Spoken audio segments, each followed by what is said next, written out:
Imagine being one of the first people to drop $150,000 on an NFT, or one of the first people to put NFTs on a condom and have people travel across the country just to get their hands on it. Or even better, imagine being a cultural thought leader, a true degen, and a leader in a space that's so young where you dictate how the future of it grows. Well, this guy is Gmoney, and he actually lives those imaginations. He went from being a full-time trader to now building one of the most innovative fashion brands in the world, 9DCC. And there's a lot more to his story. 9DCC isn't just a fashion brand. It's tech, it's luxury, and it's community where your t-shirt does way more than make you look good or even get you laid. And luckily, I got to sit down and talk to him for an hour about all the things that matter. And he did not disappoint. So hide your seed phrase and tune in. And if you like free and expensive things, then 90cc Treasure Hunt in New York on April 12th is something you do not want to miss. Gmoney is kind enough to give away his third iteration of luxury baseball caps on a first come, first served basis. So make sure you check out the link in the description and join the Treasure Hunt in NYC. Without any further ado, let's dive right in. Calm down before you stress up the groove. The energy a little different when the blessings accrue. Hey, who you talking to? Just know I ain't no regular fool. Could be anything in the world, but I can never be you because I stand tall like I'm on my. All right, what is going on, seed phrasers? Welcome back to another episode. We have Gmoney. You've probably heard the name. If you haven't seen the face, we got the man, the myth, the legend right here live. G, what's going on? How are you today? What's up, Bo? How you doing? Thanks for having me on. I'm excited to have you on. I know NFT NYC is coming up and figured we just dive right into that. You guys are working on a lot of stuff going into that. I watched a bunch of the mini vlogs. I seen branded condoms, hats, t-shirts. So talk to me. What's going on? What have you been cooking up for this big event that we have coming? Yeah, New York is my hometown, right? That's where I spent so much of my younger years there, and I love New York, and really I'm like, okay, well, why don't we do something that's very New York, take over a bodega, create that bodega experience, and then have a treasure hunt where, sending people to different spots throughout the city that I enjoy, that, are some spots that I spent a lot of time going to. Still, sometimes when I come back, I'll tell you one right now is Joe's Pizza, right? Where it's like, it's one of like the first places I'll go and get a slice of pizza, like literally as soon as I land, and as soon as I get to the city. Almost doesn't really matter what time of the day, like I'll go and at least get a slice, and just like kind of help people especially people that are visiting from out of town, see a little bit of New York that they might not see otherwise. I love that. I'm pretty excited, honestly, for myself as well. Joe's Pizza was already on the list, so now that there's a treasure hunt stop there as well, it makes it even prettier to make sure we stop there. For anybody who doesn't know, obviously, who you are, a little bit of background. I know you obviously started off as a big NFT collector. Nobody knew who you were. Then you kind of came out of nowhere and you're like, hey guys, I'm going to go ahead and dox and kind of really put the face and the brand on the name that you guys all love and know. So talk me through, I guess, that process of like coming into Web3 and how has that changed to what it is now? Yeah, so I've been in crypto since 2017. I got into NFTs in like September 2020, around there, and I really started going down the rabbit hole. I ended up buying my CryptoPunk in early 2021, in January of 2021, and I wrote this Twitter thread on it of why I bought it. And especially at the time, I think I was seeing the world a little bit differently than a lot of people, and that's how I ended up making a name for myself, in the sense that I remember when I started that account, I had like 50 followers or something, like when I wrote that Twitter thread, and I was like, if I get to 10,000 by the end of the year, I'll consider this a massive success. And I got to 10,000 like probably in like 30-45 days. So Wow. it happened way faster, and the growth was way bigger than I originally thought. And I ended up partnering with Adidas on their Into the Metaverse collab, along with Bored Apes and Pixel Vault.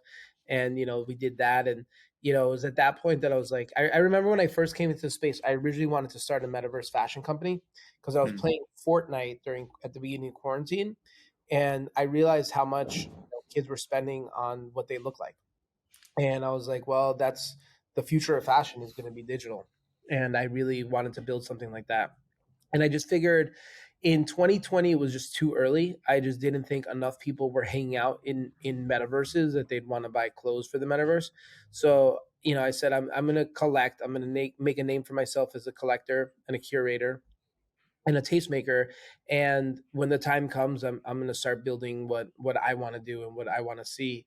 And it was after the Adidas drop. I was like, all right, well, here we have all this tech. I see a couple really cool novel use cases for it that I don't see a lot of people doing. So fuck it, I'm just going to go out there and build what I want to see. And that's really what led to 90cc. That's what led to Admit One, which also led into 90cc. And I've been working really diligently on 90cc since then. Yeah, I'm excited to dive deeper into that. But before you kind of skip that, I feel like a big part. You're like, hey, I started off investing. I wrote a Twitter thread. I went viral. And then I'm working with Adidas, right? So I'm sure there's a lot that happened there.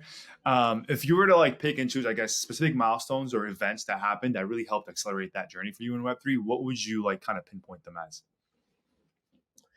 What accelerated the journey in terms of what? Like just growing, because you started off as just investing pretty much, right? You really liked Web3, you started buying NFTs, and then you're going viral now, you're writing and sharing a lot of your opinions, and then you're working with Adidas.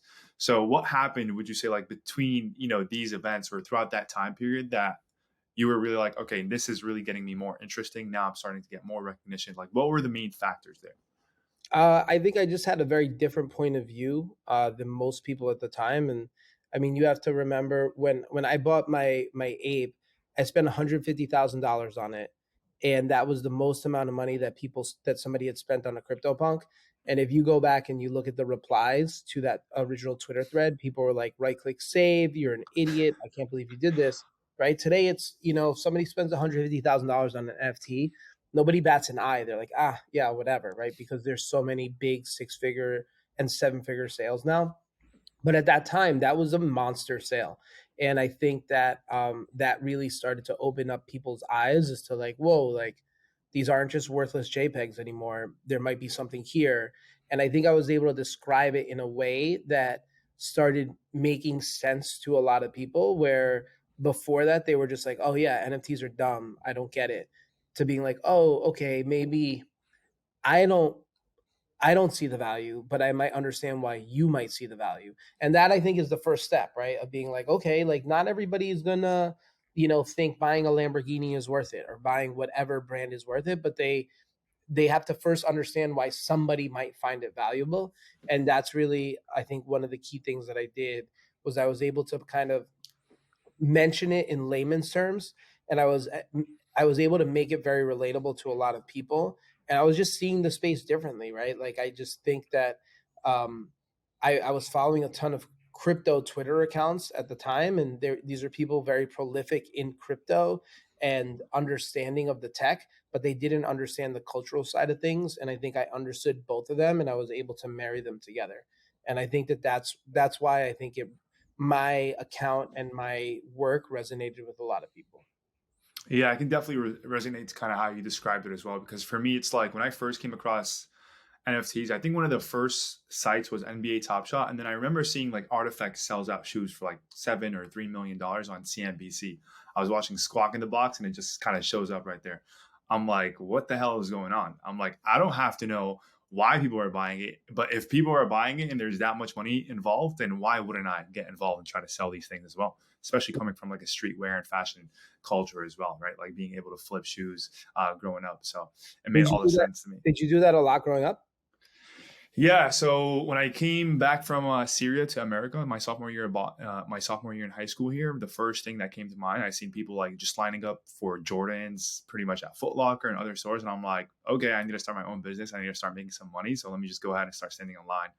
And yeah, I used to literally camp out back in like Concepts or Bodega if you're familiar with the Boston area. I mean, you're in New York, so Concepts is big down there. But yeah, literally the first probably big thing I invested in was a tent and a chair to be able to sit outside these stores and really just start getting shoes. And from there, I just kind of started, I guess, some of the entrepreneurial journey out here. Well, it's funny because I was having a conversation with someone yesterday, and they're like, did you flip sneakers when you were younger? I'm like, dude, the sneaker game didn't exist when I was in high school. If it existed when I was in high school, I, without a doubt, would have been standing in line and flipping sneakers. Are you kidding me? Like a 15, 16-year-old kid able to make a couple $100 for standing in line, like of course I would do that, right?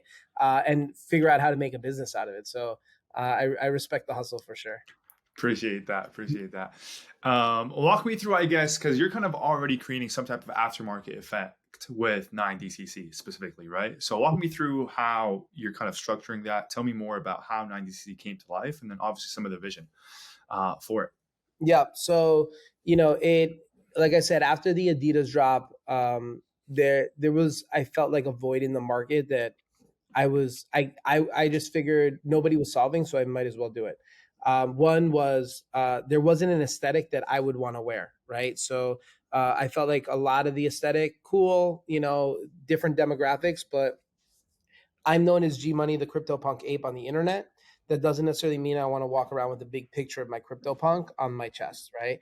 It's like, how can I signal to the real world that I'm a crypto native without it being so in your face, and with also creating a high quality product, right? Because I think there exists this void where there's people, or you can walk into any luxury goods store in the world, and you can buy what you want, right? But when you wear that out, it doesn't. If I wear a Dior shirt, it doesn't necessarily tell people I'm in crypto, right? But it's like if I'm buying like a crypto, whether it's NFT merch or crypto merch or whatever it is, it's generally not the same quality that it is that you get from that luxury brand. So one is like I wanted to marry those two. It's like how like I like wearing nice things. I want to wear something nice that can also signal that I'm crypto. So it was like one, that's just something that I wanted, and I figured hopefully other people would want as well. Two is when you spend any amount of money on anything, whether it's a pair of sneakers, watches, handbags, whatever, I want to know how many of them exist. Is it 100 or 100,000, right? Because I think that affects the aftermarket value. And then three, and this is where I've been having the most fun with this, is once you get the product out in the wild, how do you then start to gamify that entire experience and really build a community in the real world that people are doing online every day, right? Like, people are in Twitter spaces, are in Discord, on Twitter all day chatting. But how do we form these connections and these bonds IRL? And those are the things that like I've been having a lot of fun with. Like for instance, last weekend, anybody that, and this is the first time we did it. Like we didn't give anybody any announcement. And basically for a 12-hour window, anybody that had a physical shirt, because we've had 2 shirt drops so far, was able to scan that shirt and play a word guess game, which is basically Wordle, right? And the only way you can participate is if you own that shirt, if you own a shirt, right? And so like there were people in the Discord like, oh my God, I have mine vaulted, so like I can't access it. Is there a way you can play it? I'm like, nope. I'm like, and like people are like, oh, it's only a 12-hour window. Like, can you extend it to 24? It's like, nope. I'm like, that window is only going to get smaller over time. To ultimately, I want to get to like a 30-minute, 15-minute window where it's like, oh, like, people are like, oh, I have to have my drip on me in order to play this game. Because I think that's fun, because I think when you think about, I think the next evolution of community and luxury and what it means is like, I think right now it's very experiential, right? Like it's like, what does it mean? And so then how do we start taking that to the next level of creating an engaging experience that you will want to be a part of, and not where it's like, oh yeah, that was cool and it lasted like 10 seconds. It's like, how do you create this rabid fan base of people that really, really want to engage and want to participate? And I think that's one of the things that I find the most exciting about what we're doing at 9DCC. Yeah, that honestly, I was looking at your Twitter as well, and like 9DCC, and I seen that. I'm like, wow, that's pretty dope. I've never seen that before. That specifically wanted me to buy the t-shirt, right? Because I'm like, okay, this is fun. Then on the other hand, I go to the website and I'm like, okay, this is a luxury t-shirt, right? It costs about half an ETH to pretty much purchase. Funny enough, though, I was watching a podcast by this guy named Reese Warbara. He owns a fashion brand called Menage a Bar. I'm not sure if you heard of it, but the reason why I mention it is because he mentioned they are really big into women's fashion. Then they started men's fashion, but they started off at a very cheap price. But a lot of men wouldn't buy it because men like to buy expensive things. Right. And they said the simple thing they did to change their whole business model and pretty much double their like multi-million-dollar revenue was they just increased the prices of all men's clothing, and the price just went bonkers. literally. And people just started grabbing them off the shelf.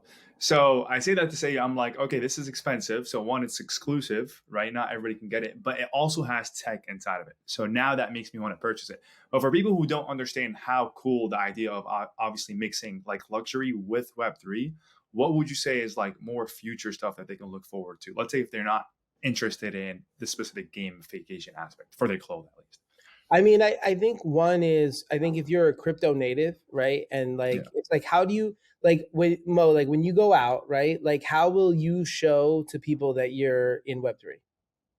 I can't unless I pull up my phone and be one of Yeah. those memes like, hey, I have a crypto Right? punk. It's like look at my wallet, right? And Yeah. so that, and that's to me, like when I go back and look at like why did I buy my CryptoPunk when I did, is because it sends a signal, right? Because it is borderline cringe, right? Because that's what we see in the memes where it's like Yeah. if I were to come up to you at a dinner party and be like, hey, look at everything I own, or like look at my bank account, you'd be like, bro, like you're weird, like what the fuck. But if I walk up to you and I have a nice watch on, right? That says the same thing Yeah. without me having to say a word. You're like, oh shit, he's got a nice watch. Like, if you can spend that much on a watch, like, how much money do you have? How much disposable income you have? And I think the same thing. The same thing happens across everything, right? Like, why do you buy a Lamborghini instead of a Honda? They both Hmm. get you to a location faster than walking, right? Now, there's arguments in terms of craftsmanship and all that, but technically, from a utility perspective, right, they both are cars. And so Yeah. I think when I think about the space and what I want to accomplish with it, I think one is how can we find each other out in the wild a little bit faster, and then how can we then also kind of gamify that experience? And I think the people that are really pushing the boundaries in terms of tech and in terms of what this tech means for the future of the planet, in terms of like what it looks like in the future, it's starting now. And I think the people that are most interested in it are in the space right now. Anybody that's listening to this podcast right now is probably an early adopter. You know what I Yeah. mean? Like, you're an early adopter. So the things that we're doing right now are the things that are going to be shaping probably behaviors over the next 10 to 20 years. Yeah. I love that. Do you ever see the t-shirt serving as some type of pass to get you access to exclusive like Gmoney partnerships and places and, community IRL events like that? So, I mean, it's really funny. So, one of the things that I haven't done a really good job of communicating, but for instance, next week we're going to be at NFT NYC. I'm an early investor in Token Proof, and one of the things I spoke to them about before I made the investment was I would like it so that if a garment, so let's say what I would like to get to eventually is if you have, let's say you're going to what's your PFP? What's your favorite PFP? Pudgy penguins right now. Okay, so let's say you're going to a Pudgy party, right? If you have your Pudgy in the same wallet as, let's say, this hat, that you can use this hat as your entry. You can have them scan the Mm, hat and you can get in because it says that it's in the same wallet as the Pudgy. The tech is not there yet. They have to build that out.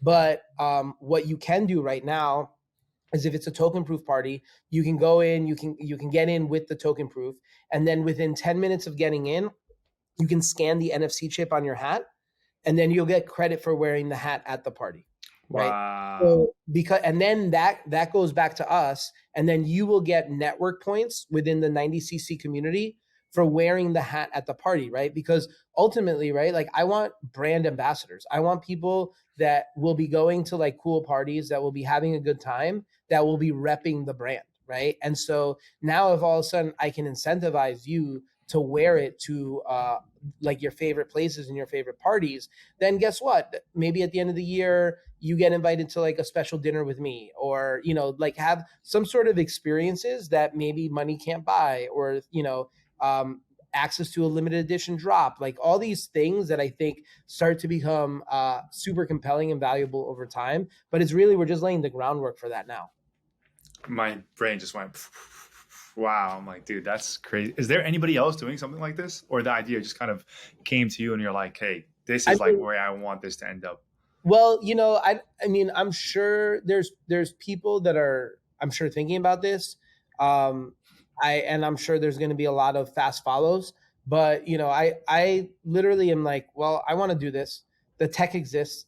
Let's fucking do it, right? And let's see what happens. And hopefully, if I think if other people follow, it's great validation in terms of it means that I was going down the right path.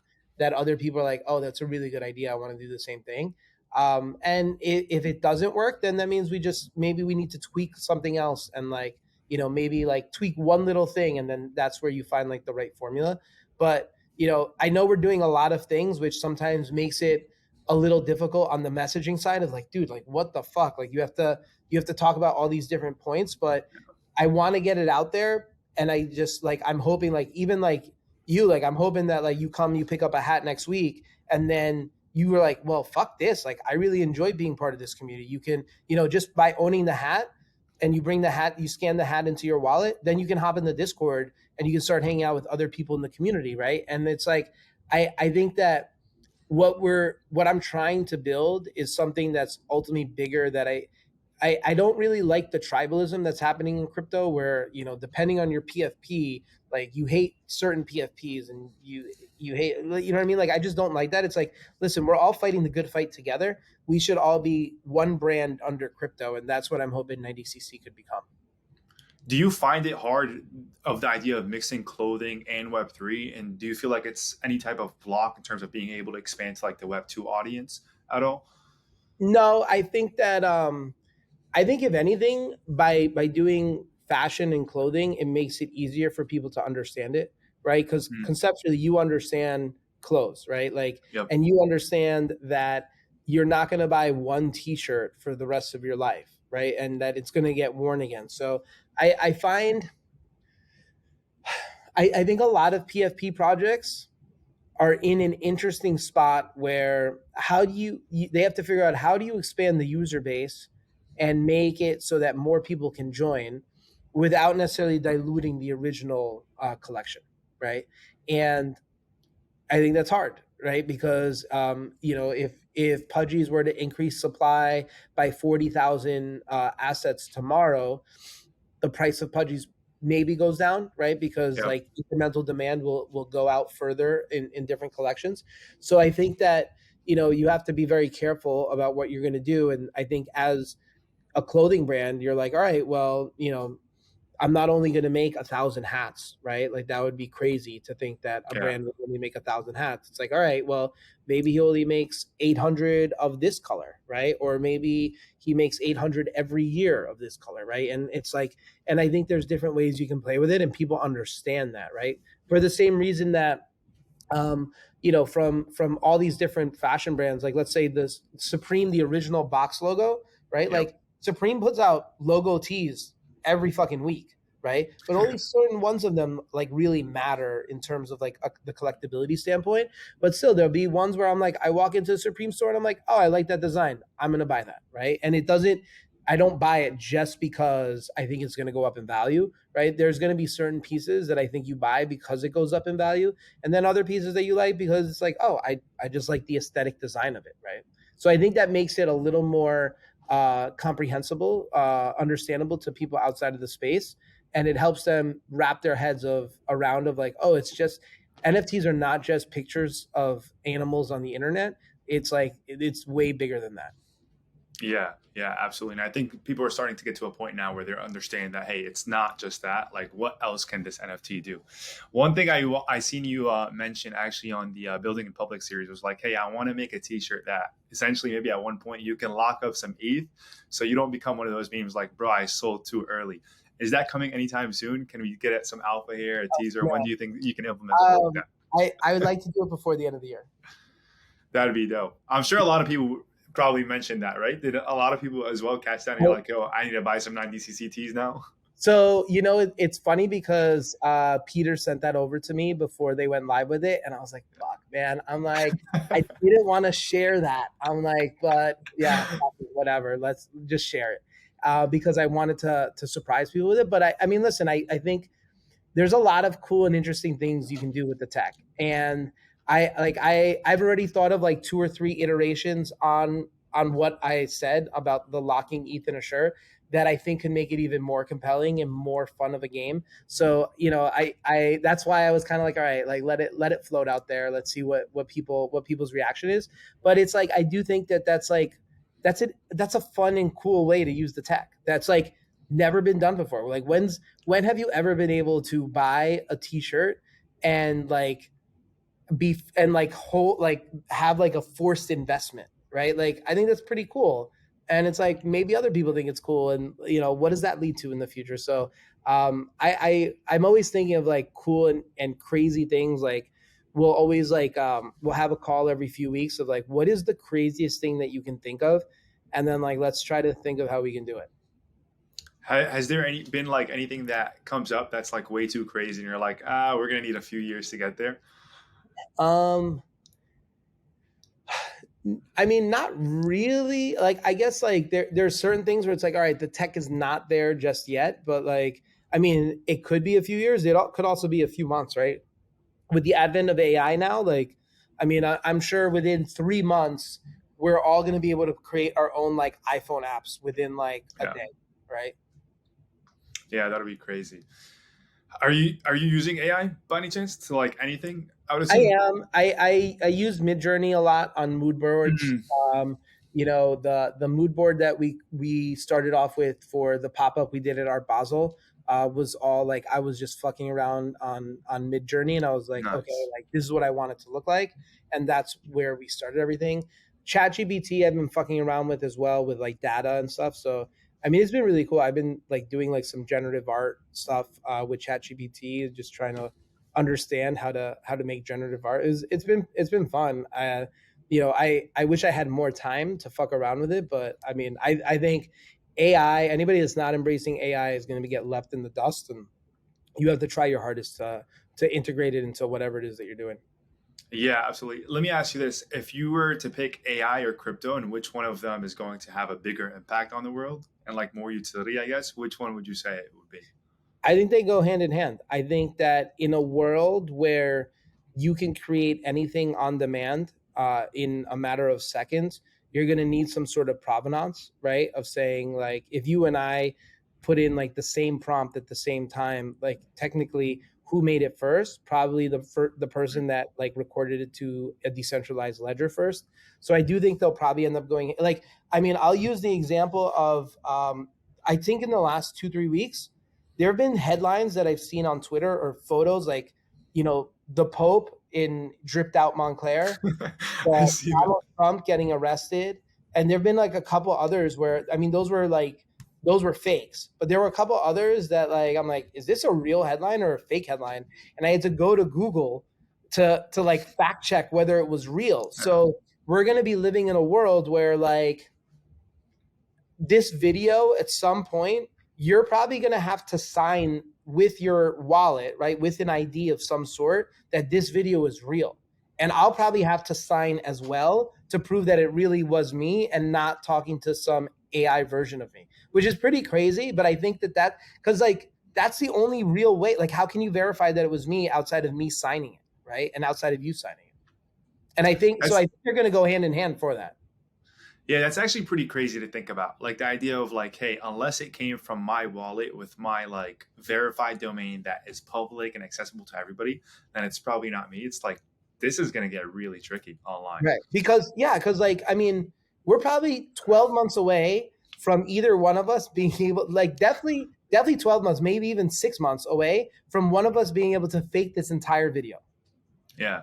Yeah, 100%. Like we People are just already doing it like with voice. Like did you see the Kanye West, for yeah, example, like sample or that's crazy. And then I think you get into, copyright stuff, and I've been listening to a lot of podcasts where people are talking about AI, and they're like, well, if you take like 20% of like Picasso and 10% of Rembrandt, then like you have to like pay that. It's like, but I mean, when you talk to any artist, like now, they'll talk about who their major influences are, right? Mhm. And so then you're telling me, but we don't pay the estates of those artists already. So like, why is it that we're gonna have to pay for an AI? I think it's gonna be really interesting. I don't know what the right or wrong answer is, because I think there's a lot of I guess morality and ethics that come into play here. But at the end of the day, the one thing I do know is that you cannot fight against technology. And I to your point about the Kanye West stuff, I was like, dude, like I would love to hear some of my favorite songs covered by some of my favorite artists that are not the people that sang it. Like I think that's to be really fucking cool. But then who gets paid on it? Does anybody get paid on it? I don't know. Right? It's going to be really interesting. Yeah, absolutely. Let me ask you this. Do you feel like it's hard sometimes for you as a founder and a creator in this space to keep up with all this new tech? And like, are you forced to like, I got to try to use AI, or, oh, I got to try to implement this into like what I'm doing to kind of stay ahead of the curve?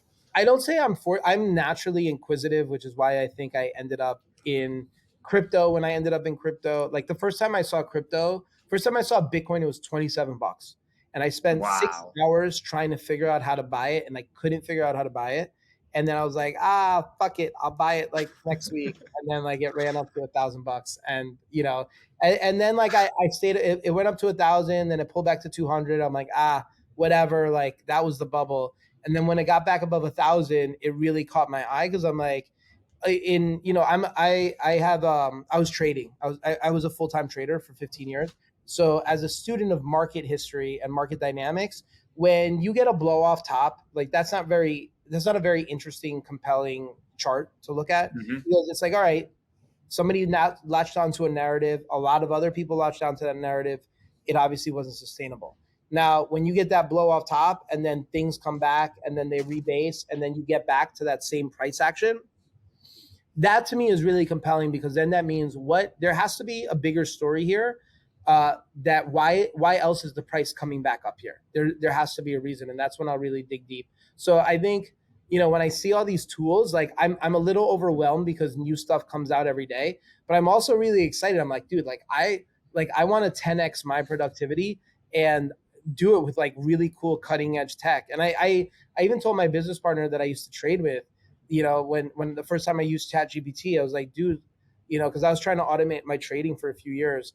I was like, dude, if this thing existed 6-7 years ago, like I would have created trading algorithms that I would have just hit go and I would have been monitoring them. But like, because of the nature of obviously programming, it's really expensive to do on my own. I'm like, this is really going to change the world. So I'm excited to use the tech. I'm never overwhelmed by it. And I don't feel forced or compelled to have to use it. I know that I'm curious enough that I'm going to want to use it and like try to figure out how to implement it as much as I possibly can. Yeah, absolutely. I think the way I kind of like stick with crypto and kind of like to explain it to a lot of people who like don't understand why, or even for NFTs, it's like, think of a brand new restaurant that opened right down the street. The first day they open, they'll probably have, let's say, a grand opening, right? They have 100 people. But if you go the following week and there's no grand openings, event, and there's still 100 people there, then you should know that something good is cooking in that in that restaurant. And that's kind of how you should treat, like crypto. It's like, hey, sure, hit 60K once, but if it gets back there again and then again and again, then you should know something is happening there and you need to get a part of it, or at least get a taste of what's going on. What would you say, I guess actually before that question, Doge Pound is the new face of Twitter, obviously, with Elon. It's become a big troll for the Web3 community. Believe it or not, I told my parents literally this morning about it, and my dad had no clue. So how do you think that affects, obviously, what's going on, at least for us in the crypto world? And like, what could it mean for Doge?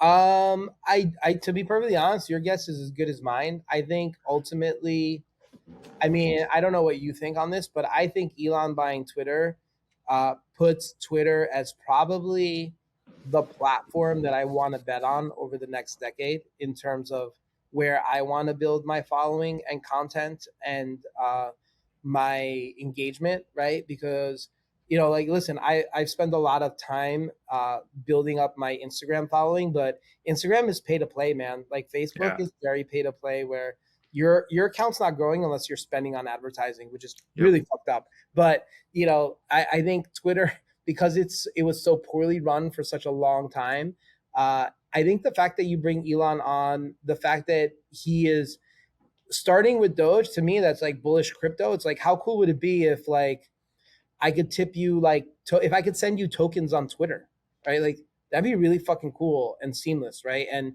we could transact on Twitter directly with DMs or whatever have you, or whatever he has planned. And then you look at like, I mean, I don't know if you remember Periscope and Vine, like those were owned by Twitter, like 10 plus years ago. Like those were Twitter was one of the first platforms to come out with video. And I don't know why, they decided to just like axe it when, they had the tech really early on. So I think the fact that Elon's on, it's kind of one of those things where it's like, you got to right the ship, right? Where it's like, there's so much shit in there that I'm sure he's just cleaning house. And then once he cleans house and he has a strong base to build from, I think he'll be able to build some really cool, innovative shit. He's obviously become one of the richest men on the planet because he thinks outside of the box. And Yep.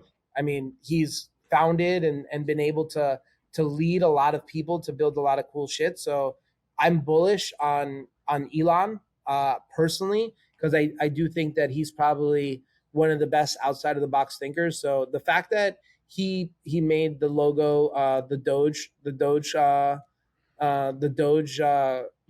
Dog. the Doge dog, a couple of days ago, I think is probably bullish on crypto long term.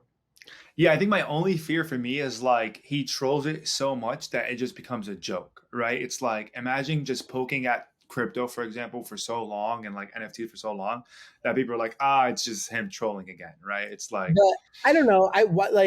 What's the reason for him to troll? Like I don't really see, like I get it maybe like every once in a while, but like to like just change the profile page. I don't know. Maybe we're thinking too much into it. Like in my head is like I'm like, cool, if something happens, great. If nothing happens, also great. I just think ultimately, I mean, are you familiar with I think it was called X, right? Was it X.com was his original domain. So are you familiar with it? no, I'm not. So I'm not. before he joined PayPal, I think he was trying to create this company called X.com, something like that, where he wanted it to be the equivalent of what I think Weibo is in China, right? Where Yeah. it's like you chat, you shop, you can send payments, you can do all this shit on this one platform. And then part of that concept was what PayPal was doing. So he went over and joined the PayPal team, and obviously had a great exit with what's his face? Jack Dorsey. No. No, that's Square actually. Oh my God, I'm drawing a blank on. But anyway, but they had a great exit there, right? And so I think ultimately he's probably still had this same idea in the back of his head this whole time, and now he's like, all right, well now I can. He probably sees a path. He probably has some sort of crazy roadmap in his head of like what he wants to see and what he thinks that this could become. So I'm interested to go along for that ride, considering all the other success that he's had in the past 20 years, 30 years. Yeah, I agree. I think it's interesting enough as well, and like maybe even overlooked that both like Elon and Jack Dorsey, which was like the previous CEO, both come from like payment processing backgrounds, right? Between Square and PayPal. So, in some shape, way, or form, I'm guessing they would want to integrate obviously that payment infrastructure into the app. It's just the matter of figuring out how. Right. So if it is going to be Doge Pound, then screw it. Why not, right? Who's going to complain about it? Cool. Next topic, I guess here, a question here. Any big challenges that have like kind of phased you inside Web3 or like NFTs in general that you were like, this is too much. Maybe I should kind of back off and go back to what I was doing before? I mean, I will say there's some days when I wake up, I'm like, why the fuck am I doing this? Right. Because I think communities are very demanding. And I think a lot of times it's always interesting because people are like, they think that they can do your job better than you. When it's funny because people comment and give an opinion on something when they don't have all the facts, right? Yeah. And so, and I think you see this in a lot of communities where people are like, oh, well, if I was part of the team, this is what I would do. It's like, well, the reason why we can't do that is because A, B, C, and D, right? Like it's not because we don't want to do it. It's not because we haven't thought of it. These are all things we've thought about, but we also have to think of like X, Y, and Z in terms of consequences, right? And so I think sometimes it can get frustrating when people think that they can do better than you and that like you're an idiot or whatever, because it's like, listen, at the end of the day, I think we're all human. We're all trying as best as we can, and I can definitely sympathize with founders that get trolled a ton. Like I don't get trolled that much, but I can sympathize with founders that get trolled a ton that like just snap and just start like saying shit back, because it's like, dude, like I don't think I could deal with like people calling me an idiot, telling me what they would do if they were me, because of blah blah blah. And it's like, well, listen, like if you think you could do it better, go out and do it, right? Like please be my guest, right? And so I think that's probably the most frustrating thing sometimes, but I think overall it's really fulfilling. I really like the fact that after we get on this call, I'm getting on a call with somebody else who said that they were inspired by something I did 2 years ago, and like they launched they're launching a protocol. I think they launched one recently or launching one soon, based on like something that I did based on my scavenger hunt that I did Bitcoin Miami in 2021. And I'm like, that's really fucking cool. Like I like hearing that story where it's like, and that was just me fucking around and being like, all right, well, let me see if this works. Maybe people like it, maybe people don't. And that inspired him to build something off of that idea, which to me, it's like, there's no amount of money that like doesn't make me feel good, right? Um, or even like, you know, helping an artist get into the space, or, you know, just like these things that's like, oh, like it's more than just monetary at that point, right? Like the money's good. It's a way, I think, to keep track and to keep score. But ultimately there's these things that experiences that I've had in the space that really, one, put things in perspective of like somebody being like, dude, like you changed my life, or you helped me, and like you don't even know, like thank you so much for what you do. And I'm like, oh, okay, like that's why I do this, right? Like that's why I keep on doing it, even though sometimes I might be tired or I might be frustrated or what have you.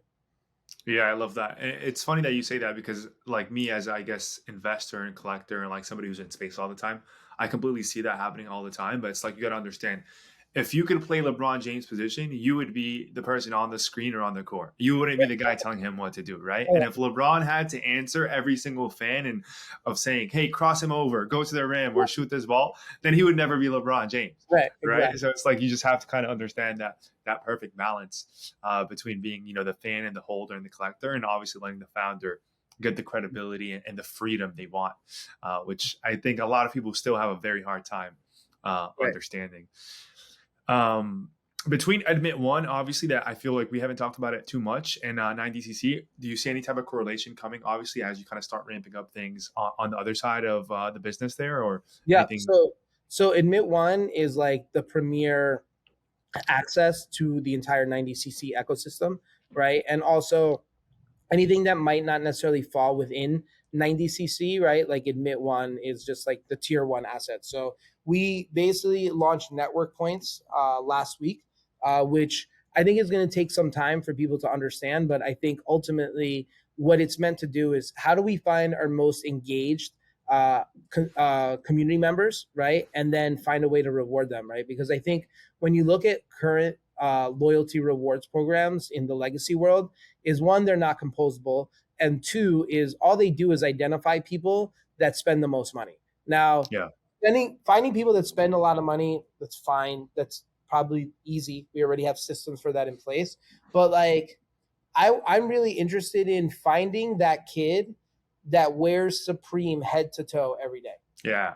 Yeah. Because that kid might not necessarily be the person that spends the most money, right? Because maybe I'm like, dude, I'm not going to wait in line, but I'll pay somebody $500 for that Supreme shirt because they waited online or whatever. But I'm going to wear that shirt maybe like once a month, once a week, whatever. But like, how do I as a brand find the kid that's like wearing Supreme on every piece of their body nonstop, and then find a way to then incentivize him even more to become an even bigger brand fan and ambassador, right? And I think that that's one of the things that I'm really looking to do. And Admit One is the highest point value asset in the ecosystem in terms of like, you know, being able to climb up that leaderboard up and down, and really like working with the gamification around all of that. You mentioned Supreme a lot. You ever see yourself collaborating with them? I mean, I think I would definitely consider it. I'm surprised they didn't do anything already, to be perfectly honest. I was having I was talking to people that I think said that they were going to make intros to Supreme, and I heard Supreme was kind of like circling the space a little bit, but nothing ever came of it. It was maybe at this point over a year ago. But you know, I'm open to taking a lot of calls, and you know, not everything makes sense, right? Because I say no way more than I say yes, because it's funny because I think after the Adidas drop, somebody came up to me and they're like, "You should do a collab with G-Shock." And like I smiled. I'm like, "Yeah." He's like, "G-Shock, G-Money." I'm like, "That's funny." I'm like, "The problem is I wouldn't wear a G-Shock, so it's not very authentic to who I am. So I want to do something with like a Rolex, an AP, a Patek, not necessarily a G-Shock personally, right?" So it's like I try to do things that are very authentic to me, because that's the truth, because the truth that I live by, and like hopefully other people like it. But if I phone it in and do something that I'm not really passionate about, or something that's like, oh well, that it makes sense on the surface, but I don't really care about it. I think people aren't stupid, right? Like I think consumers in general, like you can see through something that's fake, and Yeah. the results show, right? And so I think that's why there's probably been a lot of legacy brands that have come into the space that have really fallen flat on their face, because they weren't necessarily giving it their all, right? They weren't being totally authentic. And so I think that shows, and even I think that shows even more in Web3 than it does even in Web2. Yeah, I could agree more with you. We've seen so many of these brands fail, but we're also seeing some good brands, and I guess like Web3 brands that also understand how to collaborate with these brands, like Tiffany and Co. and Punks. Obviously, we're seeing kind of that Gucci into the Bored Ape system rollout. So I think people who kind of understand how to roll out these legacy brands are going to win long term, especially when it comes to like luxury collectible items. Yeah. Makes all the sense. To wrap it up, let me know, what are some bullish projects you like about NFTs right now in the NFT world? What are some projects you're bullish on? Man, you mean besides 90cc? Things Besides I'm bullish 90cc. on. All right, I'm obviously I'm a squiggle maxi. I love squiggles. I'm bullish on punks. I just bought some Utes when they bridged over to Polygon. Yep. I'm liking D gods. I'm looking at D gods and Pudgies. I think I think from the PFP side of things, I think those seem like really compelling projects. How about you? What do you have your eyes on these days? Honestly, those same exact ones. Pudgy, Utes, D Gods. I like Creeps a lot. Creeps Genesis. I like the Okay. founders, Dom and Joe. Those guys Yeah, are those absolutely guys are cool. incredible. They're cool guys. Yeah. And what else? Honestly, that's about it. Yeah, I would say those like are, the thing is, for me, it's like it's so hard to keep up with so many communities. I feel like you have to have like a mental capacity of like how many NFTs can you actually really like and enjoy and want to participate in. Right. It's like if you're as a kid growing up watching Cartoon Network, you can't watch every single show. You just don't have the capacity to do that. So it's like for me, it's like I gotta kind of pick and choose. I have to mention actually Beans and Azuki in there too at some point. You can't sleep on those boys. But yeah, besides that. Question for you, with everything that's going on this week, what are your thoughts on Nakamigos? Dude, I faded it. I'm going to continue to fade it just because I missed the whole run. But it's like something we continue to see. Like last year it was Goblin Town, right? And it came out of nowhere and people were like, it's going to go away. It's going to go away. And then Goblin Town ended up having a really nice run. And they threw really nice events. I think Nakamigo is on the same wave. But what's Goblin Town down? Like, I feel like I haven't heard anything about Goblin Town in a really long time.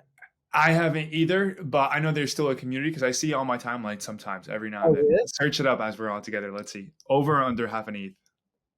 It's under 0.43. Oh, that's not bad. See, but that's not bad at all. For a free mint, that's absolutely incredible. So that still shows that's literally a higher floor price than a lot of other projects that are building games, like Pixelmon, for example. And so, yeah, Nakamigos, I think because there's nothing else to cope with, I guess, in the space, and people were just kind of like lacking some fun, before NFT NYC, it just makes all the sense. And you're starting to see PFPs, you're starting to see community events. I think they're having an event in New York. So I'm curious to see what happens. All right, cool. I did see you list your honorary NFT. Did it sell or not yet? No, sadly not. Do you think it's going to be a sell? Do you like it? I mean, listen, if you got a $20,000 airdrop, what would you do? I would sell it. Yeah. So I mean, my thought process was whatever I sold it for, I'd put 20% back in the project, so I'd have some exposure. But it's like it's been funny to watch like the takes, because at the end of the day, we're all here. Part of what makes Web3 so special is the fact that you have sovereignty over your own assets, right? You're not like locked on some platform. So for people to be like, oh, you're not allowed to sell, it's like, dude, it's like, am I telling you can't sell your house? Like do I tell you what you can or can't sell, like in your own personal life?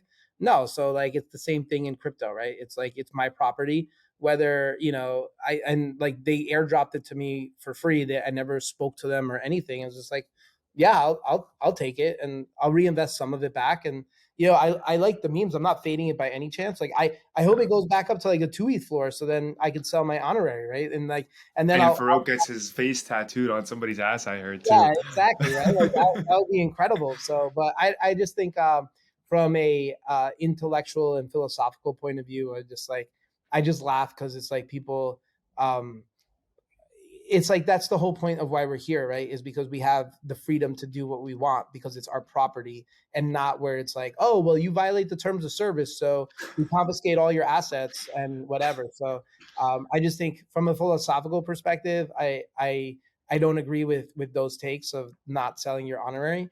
But I do think the community's. I mean, it's been fun. I've seen some funny memes. So it seems like people have rallied around them pretty quickly and fast. So I mean, listen, I hope it lasts. It's really hard to figure out like which communities last and which ones don't, Yeah. like so early, right? I think they're like what, 2 weeks old at this point, maybe less. Yeah, it's easy to hop on a trend when it's hot. It's harder obviously to stay on the trend when it dies out. So we're here to see what happens. But honestly, I think you selling it even makes more sense for the project, because again, you're honoring the project by selling something that they gave you for free for a very high amount of money. And then you're actually recognizing the community on Twitter that you have that's like, hey, these guys gave me this amount of free money. I sold it and I bought more of their product. So it's like, why would you be mad about that? Yeah. If anybody's listening, you sweep that Nakamigo honorary floor and buy mine. You get Literally. He's made the offer. Gee, thank you so much for hopping on. Really appreciate it talking to you. I'm excited to talk to you in NFT NYC, and we'll see you guys on the next episode. Awesome. Yeah. Thanks for having me. I'll see you next week.